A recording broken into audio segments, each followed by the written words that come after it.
up your game. So in the upcoming Monday of 27th of April, DJI will be announcing their new product.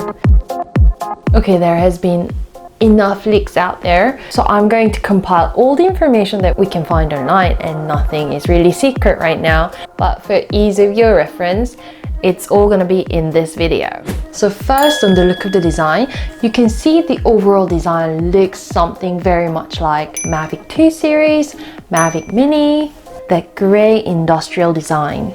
Personally, I'm a little sad because MAVIC Air 1 had really elegant design. But it seems like DJI wants to make everything coherent, a little bit like Apple's iPhone, I guess. And the leaks show that it will certainly be a very interesting product. First, it seems like there will be OcuSync 2.0, so it will have a dedicated radio system that runs on 2.4 GHz and 5.8 GHz, and it will have less interference from Wi-Fi networks. So the video transmission, the leak says up to 8 kilometers or 5 miles, which is basically on par to MAVIC 2 series. And the second improvement that really excites me is the long battery time. At 3500 mAh, which is a 50% improvement for the previous version of 2375 mAh, the leak says we should be getting 34 minutes of battery time. That's even longer than much lighter MAVIC Mini, which claims that it will get 30 minutes of flight time, although I think I get sort of 25 minutes of video time.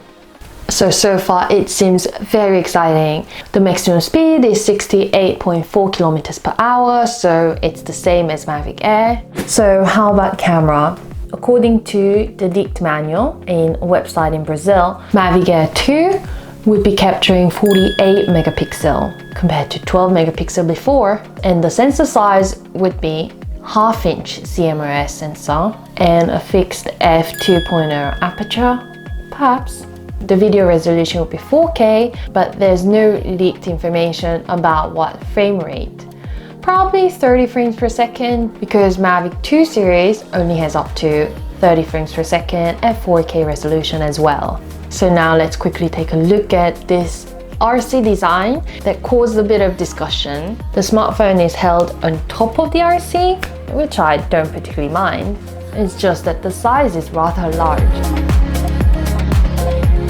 So I talked about how MAVIC Air 2 would be the first consumer-level drone to have ADS-B receiver, which means aircraft and drone can receive information about its location and so on.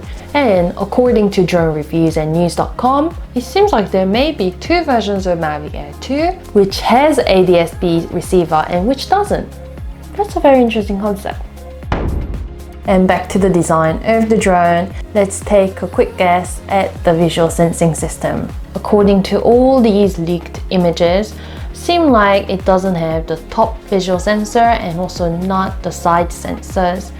Maybe that's how they differentiate between the more expensive series and cheaper Air series. Also, MAVIC Air is a much smaller drone than MAVIC 2, so that's perhaps not too surprising. And finally, let's talk about price. According to Ozita LV's Twitter, who always supplies us with a lot of information, he thinks that the price would be at $799 USD. I mean, if it comes with OcuSync, it comes with 30 plus minutes battery time, I think the price is actually really good. So let's wait and see what they have to say. If it's something nice, then I will come back with a review on the actual thing. So please don't forget to subscribe and like the video, and see you!